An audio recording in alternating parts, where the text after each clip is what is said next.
কেন যে এই পদ্ধতিটা আগে জানলাম না। এত সহজ, লোভনীয়, মজাদার একটা নাস্তা জানলে হয়তো বাইরে থেকে আর কিনে খেতাম না। আসসালামু আলাইকুম প্রিয় দর্শক, welcome back to my channel. আমি জান্নাত। আজকের রেসিপিটাও একটা দুর্দান্ত রেসিপি হতে যাচ্ছে। ভিডিওটা সম্পূর্ণ দেখবেন, আর ভিডিওটা যদি ভালো লাগে তাহলে অবশ্যই লাইক আশা করছি এবং চ্যানেলটিকে সাবস্ক্রাইব করে পাশে থাকার অনুরোধ রইল। তাহলে চলুন কথা না বাড়িয়ে দেখে নিই সেই দুর্দান্ত রেসিপিটা। একটা মিক্সিং বলে 3 কাপ পরিমাণ আটা নিয়ে নিচ্ছি, আর দিয়ে দিচ্ছি এখানে 2 টেবিল চামচ পরিমাণ চিনি, স্বাদ মতো লবণ, আর 1 টেবিল চামচ পরিমাণ অ্যাক্টিভ ড্রাই ইস্ট। ইস্টের দুটো রেসিপি আমার চ্যানেলে দেওয়া আছে, আপনারা চাইলে সেখান থেকে দেখে নিতে পারেন, তবে সেটা তৈরি করতে একটু সময় সাপেক্ষ, তাই আমি এখানে ইনস্ট্যান্ট অ্যাক্টিভ ড্রাই ইস্টটা ব্যবহার করছি। ইস্টের নিজস্ব গন্ধটা দূর করার জন্য এখানে 1 টেবিল চামচ গুঁড়া দুধ দিয়ে দিলাম, আর দিয়ে দিচ্ছি 2-3 চিমটির মতন বেকিং সোডা। এখন এই সবগুলো উপকরণ খুব ভালোভাবে মিশিয়ে নিচ্ছি।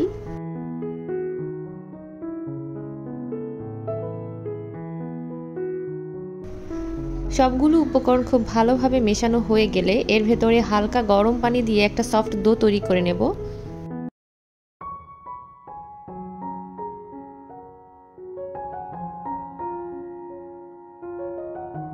তো ডোটাকে খুব ভালোভাবে মুথে নিয়েছি, আর এর ভেতরে দিয়ে দিচ্ছি 1 টেবিল চামচ পরিমাণ বাটারটা দিয়ে আবারও খুব ভালোভাবে মুথে নিয়ে এটাকে আমি রেস্টে রেখে দেবো প্রায় 40 মিনিটের মতন।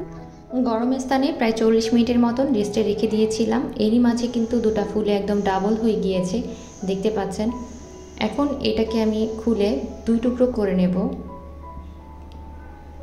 তো ব্যাটারটা যদি পারফেক্ট হয় আপনার রেসিপিটাও কিন্তু পারফেক্ট হবে। তো অবশ্যই আমি এটাকে 2 টুকরো করে নিয়েছি, আর 1 টুকরো দিয়ে আজকের এই নাস্তাটা তৈরি করব। তো এভাবে গোল রাউন্ড করে একটা বেলনির সাহায্যে বেলে নিচ্ছি।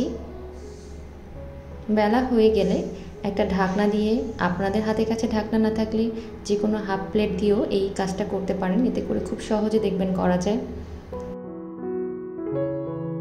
আপনারা একটু লক্ষ্য করলে বুঝতে পারবেন আমি কি করছি। এভাবে ঢাকনাটা মাঝখানে দিয়ে সাইড দিয়ে এভাবে একটা কাটারের সাহায্যে কেটে নিচ্ছি।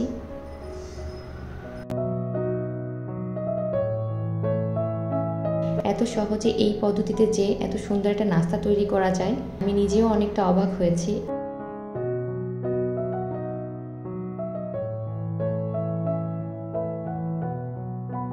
চারদিক থেকে এভাবে কেটে নিয়েছি, তারপর জাস্ট এভাবে লক্ষ্য করলে আপনারা বুঝতে পারবেন।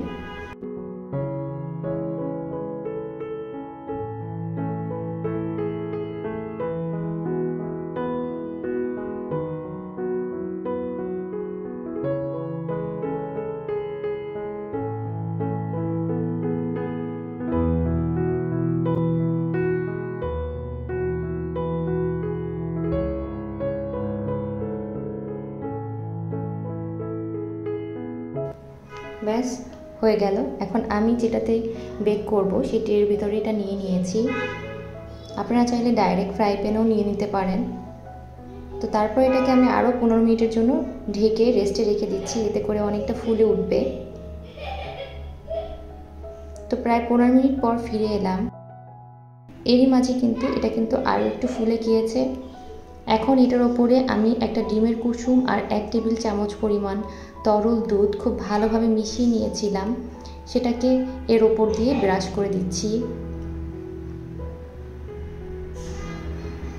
এই নাস্তাটা খেতে অনেক মজা হয়, আপনারা বাসায় অবশ্যই ট্রাই করবেন এবং ছোট বড় সবাই খুব পছন্দ করবে। আর ভেতরে দিয়ে দিচ্ছি চিকেনের পোর। চিকেনের পোরের রেসিপি আমার চ্যানেলে অলরেডি দেওয়া আছে কয়েকটা ভিডিওতে, তো আমি এখানে আবার শেয়ার করছি না। আপনারা আপনাদের পছন্দ অনুযায়ী পোর এখানে ব্যবহার করতে পারেন, তবে চিকেনের এই পোরের রেসিপিটা যদি আপনাদের দরকার হয় আমি আবারও এটা শেয়ার করব। তারপর চুলাতে একটা হাঁড়ি বসিয়ে দিয়েছি, ভেতরে লেখালেখির কয়েকটা কাগজ দিয়ে দিয়েছি। তারপর যে ট্রেটায় আমি নাস্তাটা সেট করেছি সেই ট্রেটা এর ভেতরে দিয়ে দিচ্ছি। পিৎজার স্বাদকেও হার মানায় এই নাস্তাটা, এতটাই মজা হয়। তারপর একটা স্টিলের ঢাকনার সাহায্যে ঢেকে এটাকে আমি প্রায় 25 মিনিটের মতন মিডিয়াম টু লো আঁচে বেক করব। এর মাঝে কিন্তু আমি একবারও ঢাকনাটা খুলিনি।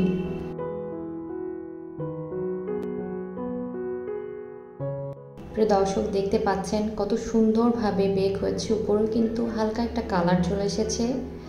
তারপর এটাকে আমি আবারও ঢেকে একটা টাওয়াল দিয়ে কিছুক্ষণ ঢেকে রাখবো পুরো হাঁড়িটাকে। এতে করে যে নাস্তাটা তৈরি করেছি সেই নাস্তাটা অনেক সফট হবে, খেতে ভালো লাগবে। প্রায় 15 মিনিট পর ফিরে এলাম। এরই মাঝে নাস্তাটা পুরোপুরি ঠান্ডা হয়ে গিয়েছে, অনেকটা সফট হয়েছে। আপনারা দেখে বুঝতে পারছেন এটা কতটা লুক্রেটিভ হয়েছে আর কতটা ইয়ামি হয়েছে। এখন এই নাস্তাটাকে মোল্ড আউট করব। একটা ছুরির সাহায্যে এটাকে নিচ থেকে একটু ছাড়িয়ে নিচ্ছি, এতে করে খুব সহজে মোল্ড আউট করা যাবে।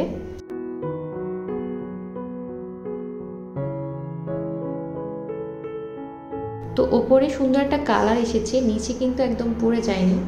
তো অনেকের ধারণা যে চুলায় রুটি বেক করতে গেলে বা পিৎজা বানাতে গেলে ওপরে সুন্দর কালার আসে না। আপনারা স্টিলের ঢাকনা ব্যবহার করবেন, নিচে কাগজ ব্যবহার করবেন, আর ঢাকনাটা একবারে উঠাতে হবে, বারবার উঠিয়ে ভিতরের গরম বাতাসটা বের করা যাবে না।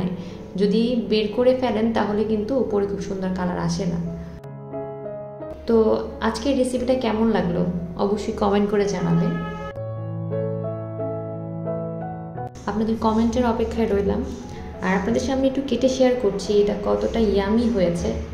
আপনাদেরকে যদি কেটে না দেখাই তাহলে বুঝতে পারবেন না চিকেনের পোর ভরা এই নাস্তাটা কতটা ইয়ামি। আর এটা দেখতে যত সুন্দর হয়েছে খেতে কিন্তু অনেক ইয়ামি, অনেক সফট হয়েছে, দেখে নিশ্চয়ই বুঝতে পারছেন।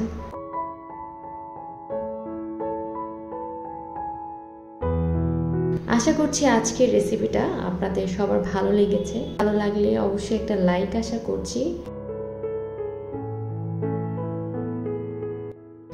আর বরাবরের মতন ছোট্ট রিকোয়েস্ট করব, যারা এখনও আমার চ্যানেলটি সাবস্ক্রাইব করেননি প্লিজ সাবস্ক্রাইব মাই চ্যানেল। সবাই অনেক অনেক ভালো থাকবেন, সুস্থ থাকবেন, আমাদের জন্য দোয়া করবেন। আল্লাহ হাফেজ।